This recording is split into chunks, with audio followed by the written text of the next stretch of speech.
ஜெய் ஸ்ரீ மாத்ரே நமக. ஜெய் குருதத், ஜெய் குரு பரசுராம். நமஸ்காரம். நான் கரூர்லேருந்து வல்சலா பண்ணிக்கிறேன், பிரசன்ன ஜோதிடர். இன்றைக்கி நம்ம மாசி மாத பலன்கள் கன்னி ராசிக்கு எப்படி இருக்குன்னு பார்க்க போகிறோங்க. இந்த மாசி மாதம் வந்து என்னைக்கு பிறக்குது அப்படின்னா 12/2/2025 புதன்கிழமை 9:56 இரவு 9:56 பிறக்குது. மக நட்சத்திரத்தில் பிறக்குதுங்க. கன்னி ராசியை பொறுத்த வரைக்கும் இது வந்து என்னென்னா, நான் கொஞ்சம் ஓரளவு இவ்வளோ நாளாக வந்து கஷ்டங்கள், அந்த கஷ்டங்கள்லேருந்து மீண்டு வரக்கூடிய விஷயங்கள் உங்களுக்கு இப்போ இருந்து ஸ்டார்ட் ஆயிரும். இந்த மாதத்துலேருந்து கண்டிப்பாக உங்களுக்கு ஸ்டார்ட் ஆயிரும். ஆல்ரெடி உங்களுக்கு ராகு கேது பிரச்சனை இருக்குது. இந்த கேது வந்து உங்கள் ராசியில் இருக்கனால நீங்கள் எதை தொட்டாலுமே ஃபெயிலியர் ஆகிட்டு இருக்கும். ரொம்ப கஷ்டப்பட்டுட்டு தான் இருப்பீங்க. நான் இல்லைன்னா சொல்லலை. ஆனால் எப்போவுமே வாழ்க்கை வந்து நீங்கள் ஸ்வீட்டே சாப்பிட்டுட்டு இருந்தால் உங்களால் சாப்பிட முடியுமா? திகட்டிரும்ல. அது மாதிரி தான் இந்த கஷ்டம். ஞாபகம் வச்சுக்கோங்க. வேறு என்ன ஆறுதல் சொல்கிறதுன்னு எனக்கே தெரியல. ஆனால் கன்னிராசிக்காரங்க ரொம்ப கஷ்டப்பட்டுட்டு தான் இருப்பீங்கன்னு எனக்கும் தெரியுங்க. பட் ஆனால் இந்த ராகு கேதுக்கு அப்புறம் உங்களுக்கு ரொம்ப நல்லா இருக்குது. இந்த மாதம் வந்து சுக்கிரன் 2 கூடிய சுக்கிரன் வந்து உங்களுக்கு உச்சங்க. 9 2 கூடிய சுக்கிரன் 7ஆம் இடத்துல உச்சமாக இருக்குது. அதுதான் ஹைலைட். இந்த சுக்கிரன் தான் வந்து உங்களுடைய ராசியை பார்க்குறாரு. இதனால வந்து பல யோகங்கள்ங்க. அதே மாதிரி பரிவர்த்தனை ஆகுதுங்க. குருவும் வக்ர நிவர்த்தியாகி பரிவர்த்தனை ஆகுது. குருவும் உங்கள் ராசியை பார்க்குறாரு. அதாவது 9ல் இருந்தாலும் பார்ப்பாரு. அதே மாதிரி 7ஆம் இடத்துக்கு போனாலும் குருவோடைய அனுகிரகம் கிடைக்குது. அதே மாதிரி சுக்கிரன் ஆட்சி பெறுறாரு. உச்சம் ஆட்சி இது ரெண்டையும் மாற்றி மாற்றி நடக்கிறதுனால இன்கம்ல என்னென்ன பிரச்சனைகள்லாம் இருந்துச்சோ அத்தனையுமே ரிலீஸ் ஆகி படிப்படியாக ஒரே நேரத்தில் ஓவர் நைட்டில் ஒபாமா அப்படின்னு நம்ம சொல்லுவோம் பார்த்தீங்களா, அது நடக்காது. பட் ஆனால் படிப்படியாக நடக்கிறதுக்கு உண்டான வாய்ப்புகள் உறுதியாக இருக்குது. ஃபஸ்ட்டு செல்ஃபாக நீங்கள் மோட்டிவேட் பண்ணிக்கோங்க. கன்னிராசிக்காரங்கிட்ட என்ன அப்படின்னா, நல்ல மைண்ட் பவர் இருக்குது. அதாவது உங்களுக்கு வந்து ஏன்னா உங்ககிட்ட இருக்க எல்லாத்தையுமே பிடுங்கிட்டு ஜீரோவாக ஆக்கிட்டு உங்களை விட்டால் கூட நீங்கள் வந்து ஒரு ராஜ்யத்தை அமைக்கக்கூடிய அமைப்பு உங்ககிட்ட இருக்குது. அதை ஃபஸ்ட்டு நீங்கள் உணர்ந்துட்டிங்கனாலே போதும், ஜெயிச்சிட முடியும். செல்ஃப் கான்ஃபிடென்ட்டு, மோட்டிவேட்டட் இது வந்து பொதுவாக உங்களுக்கு தேவை. ஆறுதல் அப்படிங்கிறது மனிதர்களுக்கே தேவை, கன்னிராசிக்கே அதிகமாக தேவை. ஆனால் அதை சொல்கிறதுக்கு தான் ஆள் இருக்க மாட்டாங்க. பட் ஆனால் ஒரு யதார்த்தமான கசப்பான உண்மை என்ன அப்படின்னா, நீங்கள் யார்கிட்டையாவது ஆறுதல் தேட போனீங்க அப்படின்னா உங்களை அவங்க யூஸ் பண்ணிப்பாங்களே தவிர உங்களுக்காக ஒருபோதும் நிற்க மாட்டாங்க. அது கன்னிராசிக்காரங்களே எல்லாரையும் புரிஞ்சுக்கங்க. நீங்கள் தான் பல பேத்துக்கு ஆறுதல் சொல்லிட்டு வரணும் கடைசியில். அதனால் எதுவுமே எதிர்பார்க்காதீங்க. அப்போ வேறு யார் ஆறுதல் சொல்லுவா அப்படின்னா, ஒரு பெரிய கண்ணாடி வாங்கி மாட்டி உங்களுக்கு நீங்களே ஆறுதல், அன்பு எல்லாமே கொடுத்துக்கணும். இயல்பாகவே இது கன்னிராசிக்கு வராது. நான் நிறைய வீடியோவில் சொல்லியிருக்கேன்.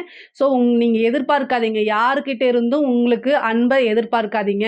ஏன்னா புதன் வந்து பெற்றோர்கள்னாலே கைவிடப்பட்ட ஒரு கிரகம். ஸோ அவர் தான் உங்களுக்கு ராசி அதிபதி. அதனால வந்து இதை நீங்கள் தெரிஞ்சுக்கிட்டே ஆகணும். இதை மட்டும் உணர்ந்துட்டீங்க அப்படின்னா நீங்கள் மிகப்பெரிய லெவலில் உயர்ந்துருவீங்க. தொழிலை பொறுத்த வரைக்கும் ரொம்ப ரொம்ப சூப்பராக இருக்குது. செவ்வாய் திக்பலமாக இருக்கார். அதாவது இந்த மாதம் வந்து செவ்வாய் உங்களுக்கு 10ஆம் இடத்துல திக்பலம். அதே மாதிரி 6ஆம் இடத்துல சூரியன், சனி, உங்கள் ராசி அதிபதி புதன் இருக்குது. இது வந்து என்னென்னா ரொம்ப ரொம்ப நல்ல அமைப்புங்க. இதில் வந்து இன்னொன்று என்னென்னா, உங்களுடைய ராசி அதிபதி பிப்ரவரி 27ஆம் தேதி புதன் வந்து நீச்சமாகிறாரு. 7ஆம் இடத்துல நீச்சமாகிறாரு. இது நீச்சமாகும் போது கஷ்டம் தானே அப்படின்னு கேட்டிங்கன்னா, நீச்ச பங்க ராஜ யோகம். ஆனால் ஒரே ஒரு ஃபஸ்ட்டு நீங்கள் என்னென்னா, உங்களுக்கு நிறைய ஆப்பர்ச்சுனிட்டி வரும். ஆனால் எடுத்தோம் கவுத்தோம் அப்படின்னு மட்டும் நீங்கள் செய்யாதீங்க. தயவுசெய்து செய்யாதீங்க. நீங்கள் புத்திசாலி. நான் அதை வந்து கன்னிராசிக்காரங்க வந்து புத்திசாலி அப்படிங்கிறது ஓகே. அதே மாதிரி சமயத்துக்கு தகுந்த மாதிரி ஒரு முடிவை எடுத்து அதில் வெற்றி பெறக்கூடிய நபர் நீங்கள். ஆனால் இந்த 27ஆம் தேதி புதன் நீச்சமாகறனால இது வந்து என்னென்னா, குரு அல்லது சுக்கிரன் கூடயே இந்த புதன் இருக்கும். பரிவர்த்தனை ஆனதுக்கப்புறம் குரு கூட சேர்ந்து இருக்கும். அப்போ நீச்சபங்க ராஜயோகம். உங்களுக்கு ஒரு ராஜயோகம் கண்டிப்பாக இந்த மாதம் உறுதியாக உண்டு. ஆனால் என்ன அப்படின்னா, ஒரு முடிவெடுக்கும் போது நீங்கள் யாரையாவது கேட்டெடுங்க. உங்களுக்கு வெல்விஷரோ அல்லது வீட்டில் இருக்கக்கூடிய மூத்தவங்களோ இது மாதிரி கேட்டுட்டு அதை நீங்கள் கன்சிடர் பண்ணி யோசிச்சுட்டு ஒரு செயலை செய்கிறது, ஒரு முடிவெடுக்கிறத பண்ணுங்கள். இதை மட்டும் நீங்கள் செஞ்சிட்டிங்கன்னா சக்ஸஸ் ஆயிடுவீங்க. இந்த மாதம் ஃபுல்லாகவே உங்களுக்கு நல்ல இன்கம்மு, பார்ட்னர்ஸ் மூலிமா வந்து நல்ல லாபங்கள், அதே மாதிரி வந்து புது பார்ட்னர் கிடைக்கிறது, நிறையா வாய்ப்புகள் தேடி வருது, புது மனிதர்களுடைய தொடர்புகள் ஏற்படுத்தி கொடுக்கும், புது புது விஷயங்கள் நடக்கிறதுக்கு உண்டான ஆரம்பங்களில் இந்த காலகட்டத்தில் உங்களுக்கு நடந்துடும். அதே மாதிரி உத்தியோகத்தில் இருக்கிறவங்களுக்கெல்லாம் நல்ல வளர்ச்சி, ப்ரமோஷனு, நீங்கள் எதிர்பார்த்துட்டு இருந்த ப்ரமோஷன் வந்து இந்த காலகட்டத்தில் கிடைக்கும். நல்ல வருமானமும், வருமான உயர்வு, நல்ல ஊதியம் இது எல்லாமே தாராளமாக உங்களுக்கு கிடைக்கும். படிக்கக்கூடிய விஷயங்களில் நல்ல ஞாபகத்திறன் வரும் உங்களுக்கு. படிப்புல ஆர்வம் வரும். படிப்ப பொறுத்தவரைக்கும் ரொம்ப அருமையா இருக்கு. உயர்கல்வியில இருக்கவங்களுக்குலாம் ரொம்ப சூப்பரா இருக்கு. எந்தவித தடையும் இல்ல. உத்தியோக ரீதியாவோ, தொழில் ரீதியாவோ வெளிநாடு போறக்கூடியதோ அல்லது வெளி மாநிலம் போகக்கூடிய ஆப்பர்ச்சுனிட்டீஸு இந்த மாசம் இருக்கு. செவ்வாய் வந்து உங்களுக்கு திக்பலமா இருக்காரு. அவரு 4ஆம் இடத்த பார்க்குறாரு. வீடு வாங்கக்கூடியது, வண்டி வாகனங்கள் வாங்கக்கூடிய அமைப்புகள்லாம் இந்த மாசம் இருக்கு. இப்ப சனி 6ஆம் இடத்துல இருக்காரு. அது மட்டும் இல்லாம 12 கூடைய சூரியனும் 6ஆம் இடத்துல இருக்கு. வண்டி வாகனங்கள்ல போகும்போது கவனமாக இருங்க. மருத்துவ செலவு அப்படிங்கிறது இந்த மாசம் உறுதியாக இருக்கு. தேவையில்லாத விரயம் அப்படிங்கிறது உங்களுடைய ராசி அதிபதியே விரயஸ்தானத்த பார்க்கறனால, இந்த மாசம் வந்து தேவையில்லாத விரயம் அப்படிங்கிறது ரொம்ப வரும். கன்னி ராசிக்காரங்க வருமானம் இல்ல, ஆனா நெறைய செலவு மட்டும் ஆகுது அப்படின்னு நீங்க சொல்றது என் காதுல நல்லா கேக்குது. பட் ஆனா இது பெர்மனன்ட் கிடையாது. இது எல்லாமே கண்டிப்பாக மாறக்கூடிய காலகட்டம் இருக்கு.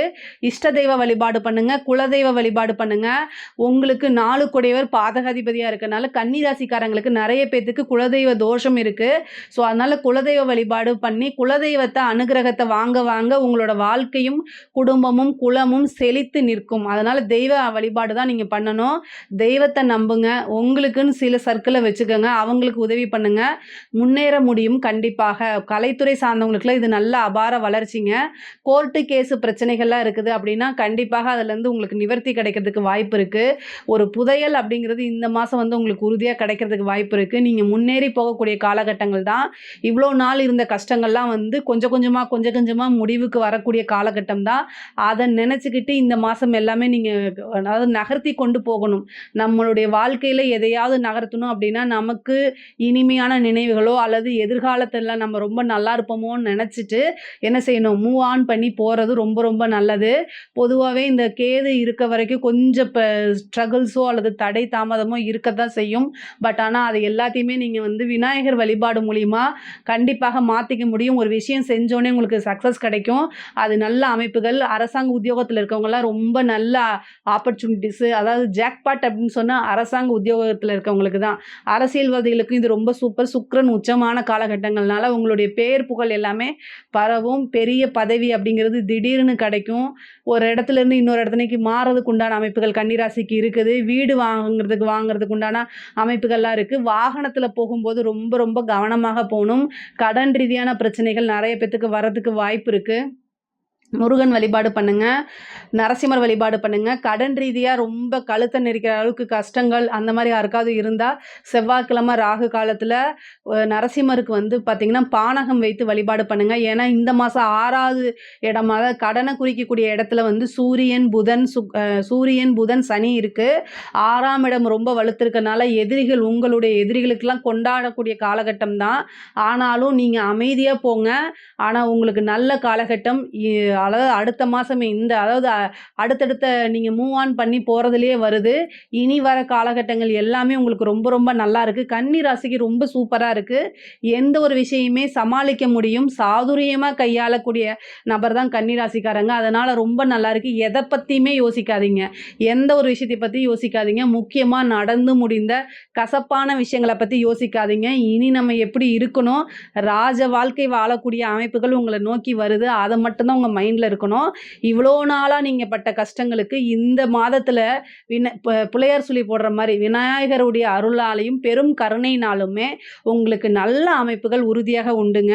பெண்களுக்கெல்லாம் இது ரொம்ப ரொம்ப சூப்பர். பெண்களுக்கு வந்து வாழ்க்கையில் முன்னேற்றம் அப்படிங்கிறது இந்த மாதத்தில் தான் ஆரம்பிக்குது வச்சுக்கோங்க. நீங்கள் இவ்வளோ நாளாக வந்து எவ்வளோ கஷ்டங்கள் பட்டிருப்பீங்க. அது எல்லாத்துக்குமே இப்போ பரிகாரம் மாதிரி வந்து ஆடை சேர்க்கை, ஆபரண சேர்க்கை, நீங்கள் நினச்சது எல்லாத்தையும் வாங்க முடியும். அதே மாதிரி பிஸ்னஸ் ஸ்டார்ட் பண்ணுறது, இந்த மாதிரி விஷயங்கள்லாம் நடக்குது. அதே மாதிரி 5ஆம் இடத்துக்கு குரு அனுகிரகம் இருக்குது. இப்போது ரொம்ப நாளாக கல்யாணம் ஆகிட்டு ட்ரீட்மெண்ட்டுக்காக வெயிட் பண்ணிட்டு இருக்கிறது, இல்லை குலதெய்வத்துக்காக அதாவது குலதெய்வத்தை போய் வழிபாடு பண்ணிட்டு ஒரு சின்ன ட்ரீட்மெண்ட் எடுத்திங்கனாலே இந்த டைமில் வந்து உங்களுக்கு சந்தான பிராப்தம் அப்படிங்கிறது வந்துடும். இவ்வளோ நாளாக இல்லாமல் இப்போ குரு வந்து வக்ர நிவர்த்தி ஆகிட்டாரு. செவ்வாய் வக்ர நிவர்த்தி ஆகிட்டாரு. அதனால ரொம்ப ரொம்ப சூப்பராக இருக்க போது. கிரக நிலைகளும் ரொம்ப நல்லா இருக்குது. சுக்கிரன் உச்சத்தில் இருக்கனால இந்த மாதம் கண்டிப்பாக ஒரு குட் நியூஸ் உங்களுக்கு தானாக தேடி வர்றதுக்கு உண்டான அமைப்புகள் இருக்குது. இதில் ஏதாவது சந்தேகங்கள் இருக்குது அப்படின்னா கமெண்ட்ஸில் கேளுங்க. நான் கண்டிப்பாக ஆன்சர் பண்ணுறேன். நம்மளுடைய சேனலை லைக் பண்ணுங்கள், ஷேர் பண்ணுங்கள், சப்ஸ்கிரைப் பண்ணுங்கள். நன்றி, வணக்கம்.